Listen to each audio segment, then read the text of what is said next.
السلام علیکم دوستوں، امید ہے کہ آپ سب خیریت سے ہوں گے۔ اللہ تعالیٰ آپ سب کو خوش رکھیں۔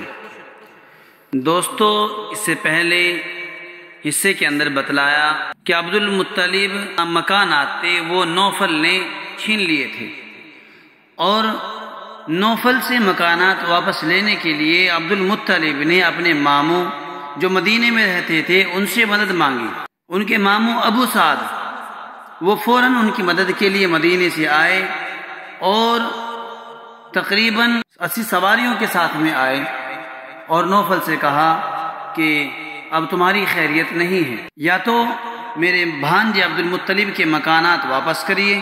تو نوفل نے واپس ان کے مکانات کر دیے، فوراً واپس کر دیے۔ جب یہ واقعہ پیش آیا، نوفل اور اس کی اولاد نے اپنے بھائی یعنی نوفل کے بھائی عبد شمس کی اولاد سے بنی ہاشم کے خلاف معاہدہ کیا، اور بنی ہاشم نے بنی خزاعہ کے ساتھ بنی نوفل اور بنی عبد شمس کے خلاف معاہدہ کیا، یعنی نوفل اور اس کی اولاد نے عبد شمس کی اولاد بنی ہاشم کے خلاف معاہدہ کیا، اور بنی ہاشم نے بنی خزاعہ کے ساتھ بنی نوفل اور عبد شمس کے خلاف معاہدہ کیا، یعنی یہ چاروں قبیلے آپس میں ایک دوسرے کے خلاف معاہدہ میں لگ گئے، اور چاروں نے ایک دوسرے کے خلاف معاہدہ کیا۔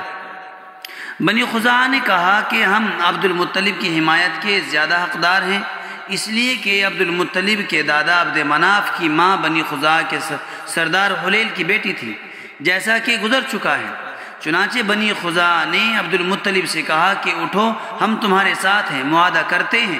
یہ لوگ دار الندوہ میں داخل ہوئے اور انہوں نے حلف لے کر آپس میں معاہدہ کیا، اور ایک تحریر اس طرح لکھی کہ اللہ کے نام کے ساتھ اس بات پر بنی ہاشم اور بنی خزاعہ میں عمر ابن ربیعہ کے لوگوں نے معاہدہ کیا کہ آپس میں ایک دوسرے کی اس وقت تک مدد اور ہمدردی کرتے رہیں گے جب تک کہ بحر صوفا میں تری رہے، اور جب تک کوہ شبیر پر سورج کی شعاعیں پڑتی رہیں، اور جب تک کہ مرغزاروں میں اونٹ چرتے رہیں، اور جب تک کہ کوہان اغشیان قائم ہے، اور جب تک مکے میں لوگ عمرہ کرتے رہیں۔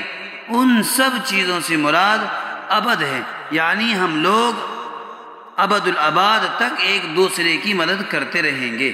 زمزم کا کنواں کھودے جانے کے بعد عبد المطلب اس میں سے پانی لے کر منصب سقایا کے حوضوں میں بھرا کرتے تھے اور اس میں کھجور اور کشمش ڈالا کرتے تھے۔ پھر ان کے بعد اس خدمت پر ان کے بیٹے ابو طالب کھڑے ہو گئے۔ پھر اچانک کچھ سال ایسے آئے، تجارت میں نقصان ہو جانے کی وجہ سے ابو طالب سخت مفلس اور تنگ دست ہو گئے۔ انہوں نے اپنے بھائی عباس سے اگلے حج کے موسم تک کے واسطے 10,000 درہم قرض حاصل کیے، اور اس سال میں حاجیوں کی خدمت پر سقایا کے سلسلے میں یہ روپیہ خرچ کیا۔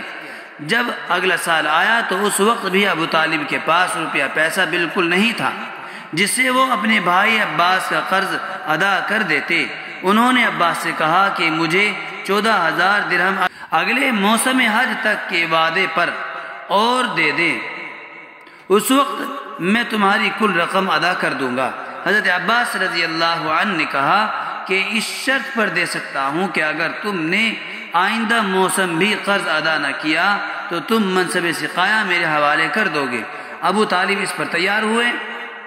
جب اگلا سال آیا تو اس وقت بھی ابو طالب کے پاس اپنے بھائی کا قرض ادا کرنے کے لیے کچھ نہیں تھا، اس لیے انہوں نے منصب سقایا ان کے حق میں چھوڑ دیا۔